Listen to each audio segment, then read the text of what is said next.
there, very good evening. This is the weekend edition of Primetime News on TV1. On behalf of the Newsfirst, the voice of the people, I'm Martin Sathyanesan. Let's start off with a look at your headlines.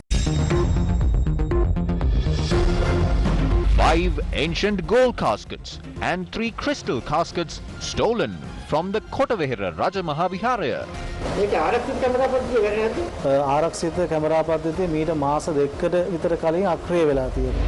Opposition parties issued joint statement on Sri Lanka's economic crisis. President issues gazette declaring health and electricity as essential services. Healthcare workers continue strike.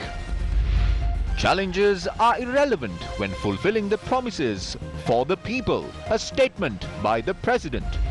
Private sector employees protest against surcharge tax.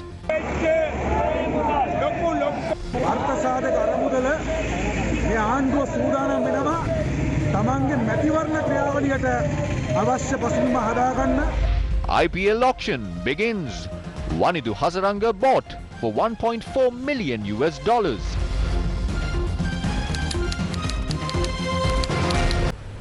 On to your top story this evening, Sri Lanka's Wanidu Hasaranga was sold for $1.4 million at the auction for this year's Indian Premier League tournament. He would play for Royal Challengers Bangalore this season. President Gotabaya Rajapaksa has published a gazette declaring electricity supply and healthcare as essential services. He had issued the order under the Essential Public Services Act. The gazette classifies the treatment of patients in hospitals, nursing homes, dispensaries and other institutions as essential services. However, patients across the country were affected due to the ongoing strike by healthcare workers. Patients who visited medical clinics at state hospitals were severely affected due to the ongoing strike. The strike also affected patients at the outpatients department or the OPD at the Colombo National Hospital. Strike එක වල රත්නප්‍රිය කියන්න මේ ඔය මිනිස්සු ලෙඩුම අමාරු දාන්න නැතුව ඒක විසඳ ගන්න කියලා මේ මිනිස්සුන්ගේ බෑට යවන්න කියලා. මා පාරට ගෙනලා බෝඩ් එකකින් ඉන්න නැතුව. දුකේ තමයි ඉන්නේ තියෙන්නේ. දැන් අසරණ මිනිස්සු හරියට රස්තිය ආදු වෙනවා. පාන්දරවල් වල ඇවිල්ලා ගිය වදාටත් අපි ආව දැන් අදත් එන්න කිව්වා එක්ස්රේ කරන්න ස්කෑන් කරන්න අපි ඔක්කොම ප්‍රයිවට් කරන් ආවේ. ඉතින් මොකද උන්ට රස්සාවල් ලම්බේ වෙනවා පඩිය තියෙනවා අපිට තමයි ඉතින් දුක් විඳින්න ඕනේ බේත් එක නැතුව. Patients at the Kurunagala Teaching Hospital were also affected due to the trade union action. Our correspondent reported that the hospital staff have been allocated as much as possible to serve in the wards.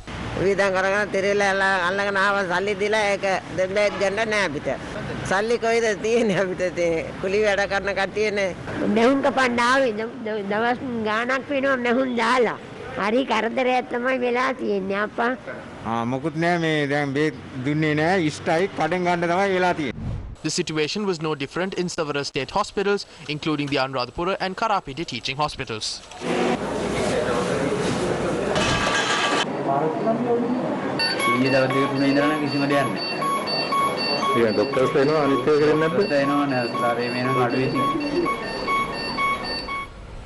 Meanwhile, healthcare workers in the Gampaha district staged a protest in support of the strike launched by other healthcare personnel. More than 1,000 healthcare workers from 18 trade unions participated in the protest in Gampaha today. The demonstration was held demanding a solution to several issues, including those relating to their salaries. The protest caused traffic congestion in the Gampaha town. Afterwards, the protesters continued their protest by blocking the road opposite the Gampaha hospital. The protest lasted for more than 3 hours. Sri Lanka's daily tally of coronavirus infections crossed the 1,000 mark for the 14th consecutive day today. Sri Lanka recorded 1,162 new COVID-19 cases today. The Health Services Chief confirmed 23 COVID-19 deaths yesterday, raising the country's total death toll to 15,777. Sri Lanka has recorded 8,446 cases and 182 deaths over the last 5 days. Dr. G. Vijay Surya is the Deputy Director of Health Services. He says the Omicron variant has a quick contraction, spreads faster among people, but has swift recoveries. About 99% of the total coronavirus cases are of the Omicron variant. We know that the virus doesn't actively spread after 5 days of contracting it. An exit PCR or exit antigen test isn't required before reporting to work. People can report to work if they don't have any symptoms 7 days after undergoing the first PCR or antigen test. Police are conducting investigations into the theft of artifacts at the Kotavahara Rajamahavihara in Ramukkana. Authorities say several ancient gold and crystal caskets had been stolen from the temple last night.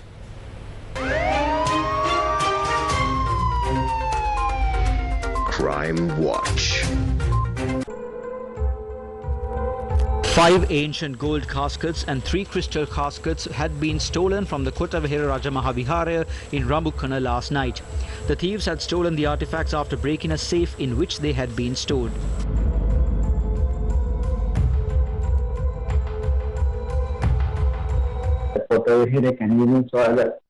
The ancient caskets that were discovered after carrying out mining had been stored safely at the temple. We understand that 5 gold caskets and 3 crystal caskets have been stolen. We hope to recover the artifacts after the suspects are arrested. What is the historical importance of these artifacts? Historical records reveal that Prince Kirti Tissa had built the Kotavahara Rajamahavihara during the reign of King Devanampiya Tissa. The ancient caskets that were stolen last night had been found during excavations carried out in 1956 and 2000. Carbon dating tests carried out on the casket discovered in 1956 have revealed that it dates back to 250 BC. The Archaeology Department said it is a replica of the Great Sanchi Stupa in India. History suggests that the Buddhist priest Arahat Mahinda Thero had also visited this sacred site. The oldest evidence of silk in South Asia was also discovered from this site. Carbon dating tests conducted in Australia confirmed that the silk fabric found here is about 2,200 years old.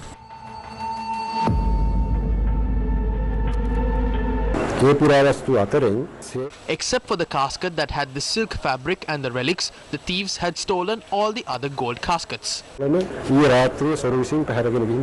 What is the progress on the investigations? The police told Newsfirst that 2 teams are investigating the incident with the use of sniffer dogs. CCTV cameras at the temple had been inactive at the time of the theft. Said they have recorded statements from 3 people on this incident. The chief incumbent was not in the temple yesterday. There were 3 people at the temple, including me and another monk. I was awake until about 11 or 12 last night. When they opened the room where the relics were stored for the morning rituals, they had realized that the thieves had stolen the artifacts. It was about 12:15 when I went to bed last night. The next day there was a religious event to attend as well. Usually when the chief incumbent monk is away, we sleep till a little later than usual.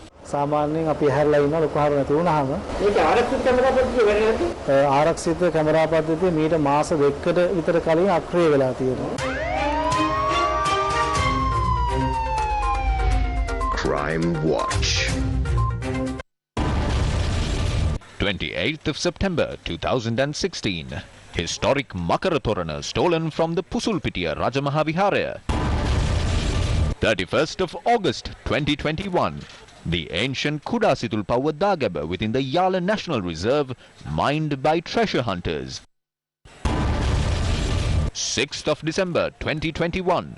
4 men arrested while mining for treasure at the historic Doramadalava Reserve. Treasure hunting reported near the Rankotvehera in Polonnarua. Accusations mount over suspicious mining activity near the Madirigiriya Vatadage. While several ministries tasked with protecting the country's ancient heritage continue to run on taxpayer funds, isn't it tragic to witness the destruction of our heritage dating back to thousands of years? For your attention. Meanwhile, details have emerged of a large-scale satinwood racket taking place at the Thananpirichan forest in Trincomalee. This has prompted authorities to launch an investigation into the racket that is causing massive environmental destruction. The Thananpirichan forest, running across 17,344 hectares, is located 9 kilometers from the Kuchiveli police station. However, today it has become a hub for a thriving satinwood racket that has sparked serious concerns among residents. This is not the first instance in which a racket has been reported from the area. The Alankulam Reserve has also been prone to similar destructive activities in the past. Venerable Kapetiave Aranavihari Thero from the Kuchiveli Pichamal Rajamaha Vihara is among those raising concerns. A massive racket involving the felling of trees is taking place at present. Massive destruction took place at the Alankulam Reserve in the past. We can see that today they are cutting down satinwood trees and transporting them out of the reserve. The parts of some trees are not there. It shows that they have been moved out of the reserve. Trincomalee District Forest Officer Chandana Besena told Newsfirst that investigations are being conducted into the racket. Incidents of environmental destruction are being reported overseas as well. The number of trees cut down in Brazil's Amazon forest in January has exceeded deforestation for the same month last year. Deforestation at Brazil's Amazon forest totaled 430 square kilometers in January. The area destroyed was 5 times larger than the deforestation that occurred in January last year. The level of deforestation is reflected in the latest satellite data from Brazil's space agency. Environmentalists are now questioning the Brazilian government's commitment to protecting its huge rainforest. Brazil's vast rainforest absorbs huge amounts of greenhouse gases from the atmosphere, acting as what's known as a carbon sink. But the more trees cut down, the less the forest can soak up emissions. Why is Sri Lanka's use of renewable energy declining? President Gotabaya Rajapaksa says that the nature or the magnitude of the challenges that he will encounter when it comes to fulfilling the promises he made to the people is irrelevant. The president made these remarks at a discussion attended by professionals representing various sectors in the country. The discussion at the President's official residence last evening saw the participation of professionals from several sectors including education, policy, social sciences, agricultural research, water and renewable energy, medical, engineering and innovation. During the discussion, the President had said that steps are underway to curb the COVID-19 pandemic in the country while carrying out development programs, and that the economy that faced a massive impact from the constant lockdowns in the country is gradually recovering. According to the President's media division, the professionals who attended the meeting had promised the President that they would strengthen the expected targets of the country and would remain committed to winning the national program of Sri Lanka. The professionals who attended the meeting had also said that agricultural experts and researchers would extend their assistance at any time towards the President's Green Agriculture Program. The professionals pointed out the importance of shifting the attention towards renewable energy sources and obliterating the obstacles in the way to achieve that goal. They also said that the government would receive their unconditional support in this endeavour. I was elected to power in November. We had to face a massive challenge in December that year, but by now we have been able to reopen the country. There were strong demands at times to shut down the country, but we took swift steps to provide essential food and to provide concessions. Some people have a hard time remembering our service in the past 2 or 3 years. The biggest challenge I faced as a leader was to find a way to take on these challenges. I think we were able to face that challenge successfully.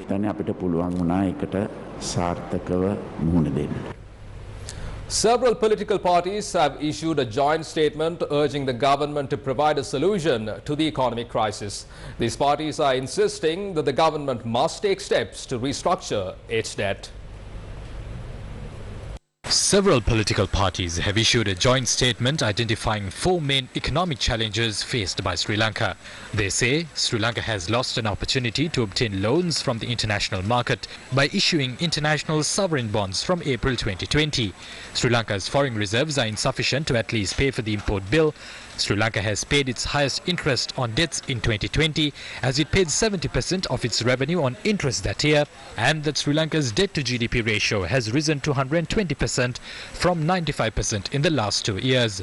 The political parties insisted that the government should introduce a social security scheme that will benefit low-income earning families in the country.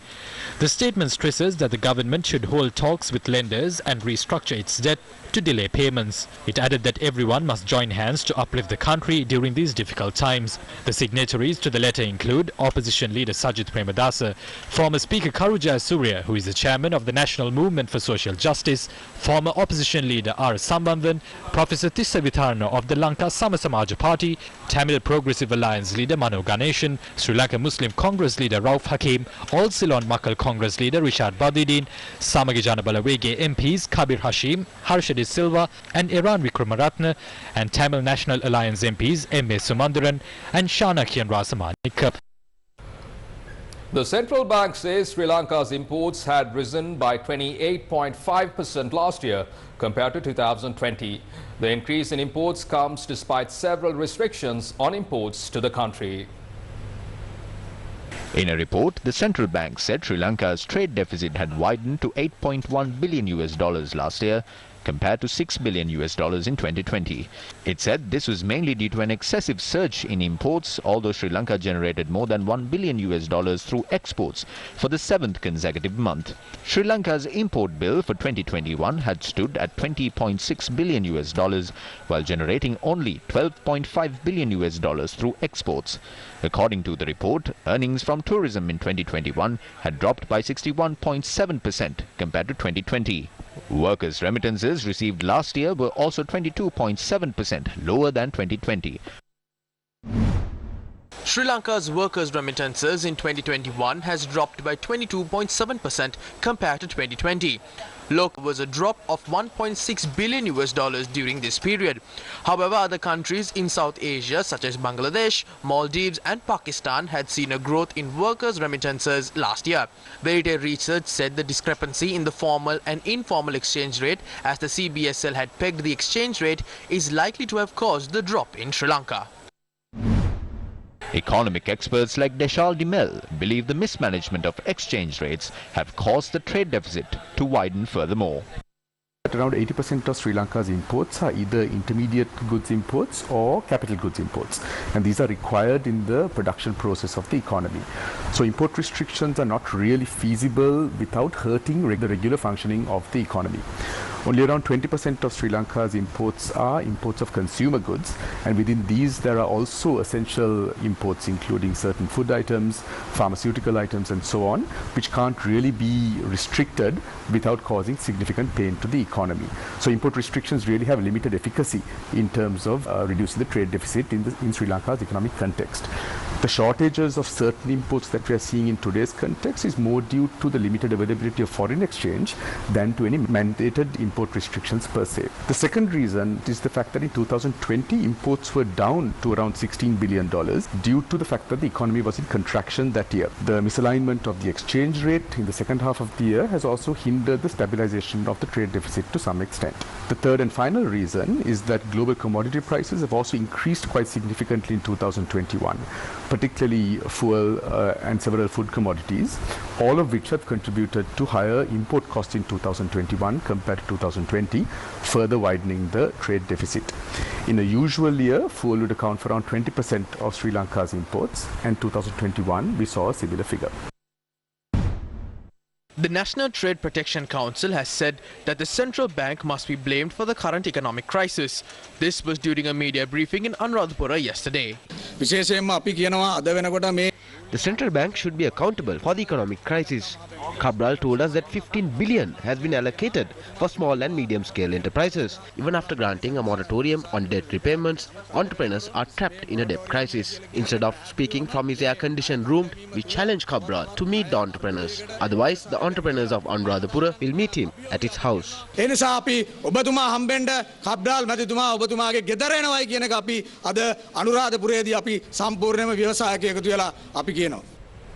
Some employees of a private company held a protest in Ratnapura today.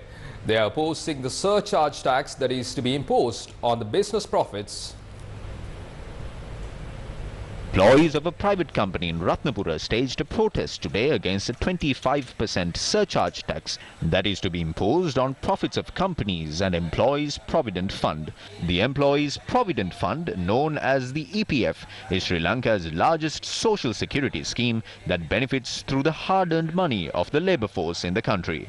The profits generated by the EPF after making investments using the available funds is eventually expected to be enjoyed by the employees. The protesters opposed moves to impose a surcharge tax on the profits of the Employees Provident Fund.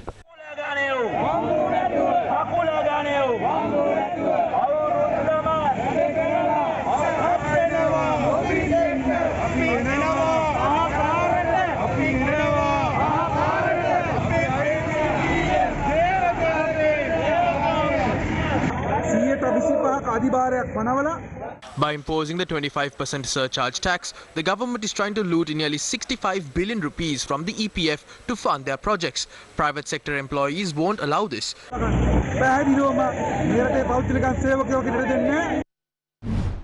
proposed surcharge tax of 25% to be imposed on the EPF and ETF has been the subject of much controversy since the announcement was made. The discourse has now moved onto the political stage as well. We will never do anything harmful towards the Employees Provident Fund of this country, but it is important to check as to when this act was brought in. This act was brought forward in 2017. The Good Governance government was in power in 2017. We have been very clear about this. There is no room for any injustice in this matter. As a government, we will have to impose taxes on our citizens. Do we have any other income flowing in? I see no monster hiding behind this decision.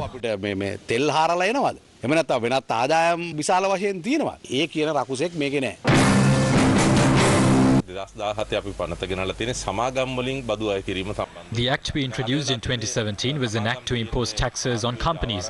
What has happened today? The companies are owned by the thieves of the government and they don't want to touch that. Instead, they want to tamper with the EPF. If the government cares about the private sector workers and state sector workers, the government can very easily remove the EPF from this act.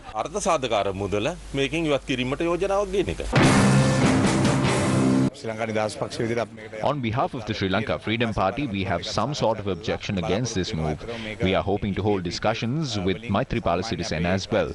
They have imposed this tax on EPF and ETF, which contains the hard-earned money of Sri Lankan employees. This was started by the previous government. This government has to decide whether they must put a stop to this or not. As the Sri Lanka Freedom Party, we will announce our stance on this matter in the near future. Who is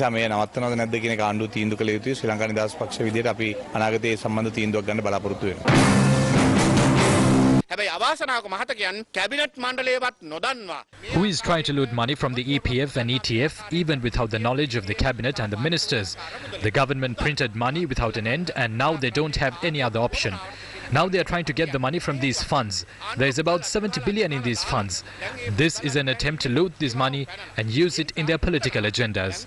බිලියන 70ක් විතර ලොකු මුදලක්. ඒතර මේ සල්ලි ටිකත් හොරකම් කරලා අරගෙන ආවිල්ලා දේශපාලන ව්‍යාපෘති කරන්න මේ උත්සාහ කරමින් තිබෙනවා. We will march to Colombo in the beginning of March along with state sector employees, private sector employees and estate workers of this country. The government can make a decision within this month. They can either amend this act and remove the Employees Provident Fund and the Trust Fund from this act, or they can face the wrath of the working class of this country.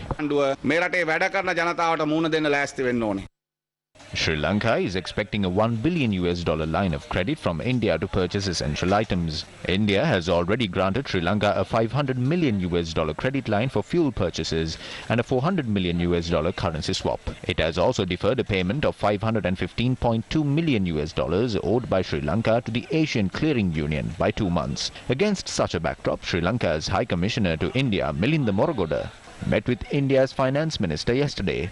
The High Commissioner's office said the discussion was to follow up on the $1 billion line of credit. Stanley Carvalho, a veteran in Sri Lanka's advertising sector, passed away this afternoon. Stanley Carvalho, a graduate and an alumni of MIT in the US, was a stalwart in Sri Lanka's advertising sector. He began his career at Pfizer as a medical sales representative and was also employed at the American Herx company. Stanley then entered the field of advertising and was a member of the Sri Lanka Institute of Marketing and the Chartered Institute of Marketing. His final rites will be held with the participation of family members. We can't pinpoint the day at this point, and we can't pinpoint the hour, but what we can say is that there is a credible prospect that a Russian military action would take place even before the end of the Olympics. Julie Chung has been appointed as the US ambassador to Sri Lanka. She succeeds Elena B. Teplitz, who served in Sri Lanka from 2018 to 2021. Julie Chung has been appointed as the US ambassador to Sri Lanka. She had taken oaths as envoy before Deputy Secretary of State Wendy R. Sherman. Chung had joined the US Foreign Service in 1996 and has served in many parts of Asia. She has also served at the US embassies in Colombia, Vietnam, Japan and the US Consulate General in China. She was previously the director of the Office of Japanese Affairs at the US Department of State. Sri Lanka's use of renewable energy has also been declining over the years, even as the country continues to grapple with a shortage of dollars. Hasan Shajuli has the latest on the story. The National Audit Office says that there are more than 1,500 renewable energy projects that are stalled at present. Now, before we find out the reason as to why these projects have been stalled, let's remind ourselves of the fact that power cuts have been taking place in the country in the last few weeks. This comes as thermal power plants ran out of fuel. And the Ceylon Electricity Board has often said that they don't have dollars to purchase fuel that is required to generate electricity. Let's take a look at how the CEB had generated power yesterday. If you take a look at this, we can see that 7.49 gigawatts of power was generated by thermal powered power plants in the country yesterday alone. And at the beginning we mentioned about 1,500 renewable energy projects that were stalled. If these projects had been given the go-ahead, then we would have been able to generate 4.8 gigawatts of power through those renewable energy projects. Let's put this into perspective and to see how it fares against thermal powered power plants. As you can see, thermal oil power plants generated 7.49 gigawatts of electricity, while the renewable energy projects that have been stalled could have generated 4.8 gigawatts of electricity. Now this as a percentage is 64.8% of the total power generated by thermal power plants. Let's now take a look as to what the Audit Office says with regard to the delays that have been taking place in terms of these renewable energy projects. A government audit has shown that it takes between 2 and 5 years to obtain approval for renewable energy projects. These delays are due to granting approvals, issues on land acquisition and not signing agreements. Sri Lanka's use of renewable energy has dropped from 49% in 2015 to 25% in 2020. The government has said its policy is to meet 70% of the country's power demand from renewable energy sources by 2030 and to also avoid the construction of new coal power plants. But the Ceylon Electricity Board's power generation plan shows that renewable energy will only be used to meet 50% of the power demand even by 2042. It also proposes to build 2 new coal power plants. The Public Utilities Commission has rejected the plan and instructed the CEB to resubmit a plan by the 30th of June.